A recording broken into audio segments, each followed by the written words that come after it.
Okay, so hi everybody. So now we are here in KL. Sabi sa inyo, nasa KL tayo right now. And always, whenever I'm here in KL, I always go to IKEA.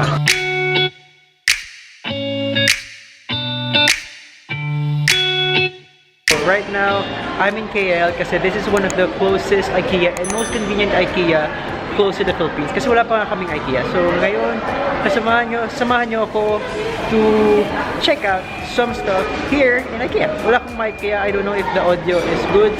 Pero let's go guys. Right now, it's 10:10 actually. It's 10:10. Dapat daw maraming tao, pero wala namang tao. Kasi sale daw, pero let's go. So, because now we are shopping outside of the country, so nasa abroad tayo, there's a restriction whenever we are shopping in IKEA. Whenever I'm shopping in IKEA, because dapat kasya lang siya sa luggage ko. One of the, isa pa sa mga option is, you can have it, cargo. For this trip, what we're looking for are items that I can put in my room. I have something in mind already, so basically, things that I can carry with me. Right now, I have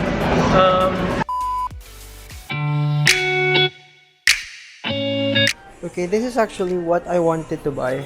Itong legs. Pinboard legs. 130 RMB siya. Kasi yung maganda sa kanya, nagaganyan. And I have a tabletop that I bought. So, way niya, parang kaya naman siya with the luggage that I have. So, baka ito lang mabili ko. So, for door handle, parang ito maganda. Then this one is cute also. This mas mura siya, 29. Compared to this one na 34. Tapos dalawa na. Okay, ang dilemma ko now is 7 kg yung weight nung isang paa. And if bilhin ko yun, I only have 3 more kgs to spare. So I'm thinking of ano ba yung pwede ko mabili sa 3 kg. Kasi priority ko talaga yung legs. Kasi it's so expensive outside. Ay, it's so expensive na ba in the Philippines. So yung legs na lang tayo. Hanap tayo ng mga small stuff to buy. I'm thinking of just a side table kasi mura yung side table. Okay, I just realized also na we will have IKEA package coming this January. So pwedeng dun ko na lang bilhin yung iba. So isang option yun, yung cargo kayo ng mga IKEA. Isang box, fill it with IKEA. So that's a good option. So right now, yung important lang sa akin ay yung mga dapat kong i-build in the room. So, ilaw. Tapos, pakita ko na lang sa inyo yung pa-cargo ko sa IKEA online. This also, I might ask to buy pa-Dubai na lang. Because I cannot carry it now. And it's cheap. Mura lang. Parang 400 pesos, 500 pesos yung isang set. Ito, this one. I got so many of these kasi super mura. And maganda naman yung quality. Nice. So, one of the things that I love to buy when I'm here in IKEA, yung mga ganito. Mga fleece, throw, blankets. Kasi, again, it's cheap and the quality, I can attest. It's nice. Quality is nice. Mura lang parang mga siguro to 600 pesos. Quality is nice and it's so stylish. So pillowcases also is cheap here. Here right now I don't need a pillowcase. Or do I? Ganda. Siguro papapackage na lang natin yan. Sama natin sa package. Kasi I cannot bring now one. I cannot bring ito 14. So bilhin natin itong pillowcase na to. Okay, I'm getting these 2 colors. Ganda naman. 14 MYR ringgit. Okay guys, so right now I really need to decide what I need to buy because wala na akong time. I only have 1 hour left for me to stay here in IKEA. And sobrang dami. Andito ako yung sa mga carpet. Last time na nasa IKEA ako in Thailand. Meron akong gustong rug, pero I cannot bring right now if I'm not going to buy the legs that I want for my table, I can buy. Pero, I wanna buy yung legs. So, skip ko muna yung rug. Pero pakita ko sa inyo pag makita ko here. Okay, this is the one that I really like. Ito ang ganda oh. 699, 7,000. Ito, this is nice also. Actually, ito maganda rin. 499. So, ang ganda nito. Grabe. This one. This one is cheaper. Very big. And only 399. Mga 5,000 pesos. Sana magka-IKEA na sa Philippines. So, once IKEA in the Philippines, raise your hands. So they have so many storage boxes here. When I was in Dubai, puro storage box yung binibili ko. This is what I'm looking for. Just right now, meron na sila yung parang bayong nila na may zipper. So I can actually use this for check-in. So, para siyang tote bag na bayong. That's another one that I really wanted to buy kasi I used this in one of my projects. Yung pegboards nila. Pero I realized we can do something for my room na DIY. We are in the lights section and ito yung mga favorite lights na gusto talagang mabili. Pero it's so heavy that for sure I cannot have this on hand carry.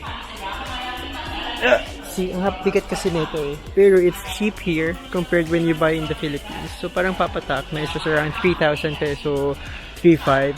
But 7,000 to if you buy it from retails na nagpapadala ng IKEA or reseller ng IKEA in the Philippines. So this, I'm torn if I need to buy or I want to buy now. Ito yung plug organizer. I'm actually buying this series of lamp, the Skurup series. Kasi it's nice also, but not as expensive as the other one. I forgot the name. Ibang pangalan ng favorite, ko. Hector. As the Hector. Not as expensive as the Hector. So, half the price. Yung Skurup. Nice also siya. So, I'm getting yung pendant light niya. And we need to check the weight. Kasi kailangan ko lang nasa 3 kg. And if you are looking for an alternative pendant light na super mura, this one. This is the photo lamp. See, 49. She's just 700 pesos, something like that. I always use this. Here right now in my room, hindi ata ito yung hinahanap kong style. I actually have a lot of those kasi minsan ginagamit ko lang itong head. Pero it's super cheap. So now I'm thinking, super cheap and super light. Gango. So I'm thinking, should I just buy this one? So this is the smaller Skurup pendant. Isa rin to sa option ko. I'm thinking of putting 2 of this. Okay, so right now there's no Skurup pendant light that I can see. So baka hindi meant to be. Wala yung malaking Skurup. So magtanong tayo if baka they have in stock.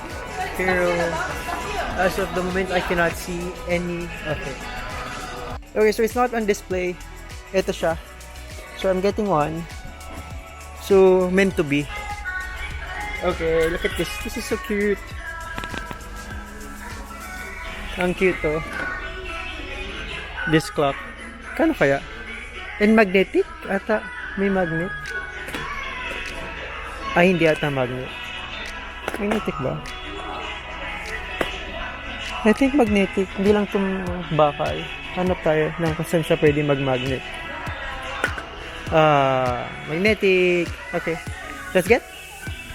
Okay, so we are now in the warehouse of IKEA. So dito, after mo mamili ng mga stuff mo, you get which rack. Yung mga big stuff lang. You get which rack and then which rack and which shelves mo siya kukunin. So right now, hinahanap ko yung ating ating legs, table legs. So, tingnan natin. Sabi rack 14, number 25. Okay, hanapin natin and then we'll decide. Ito na, parang ganito siya. So the flat pack is like this and it says 7 kg daw ang isa. So it's not too big. So if I have 7 kg, so ito siya. Hanapin lang natin if we have the same color. Kasi 2025 and i-match natin doon sa ating listahan. So 2025 and ito yung code niya ay hindi lang mag-focus pero the code is 5036155 5036155. So this is our legs. So dalawa nito na mabigat. So I think I should get a trolley.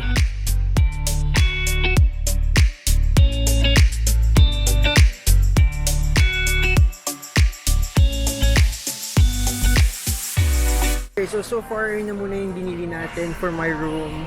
I have so many stuff that I wanna buy pa for like additional things to put there. Accessories, but I mean for all the hardware, yung mga hardwares and the things para ma-set up yung room before I leave for South America. I have it already. So baka it's either we'll buy it from the States na lang, we'll go to IKEA sa US, or we'll just have it shipped from Dubai. So ayun, so far hopefully nakatulong sa inyo some IKEA tips and tricks. See you guys. Thank you.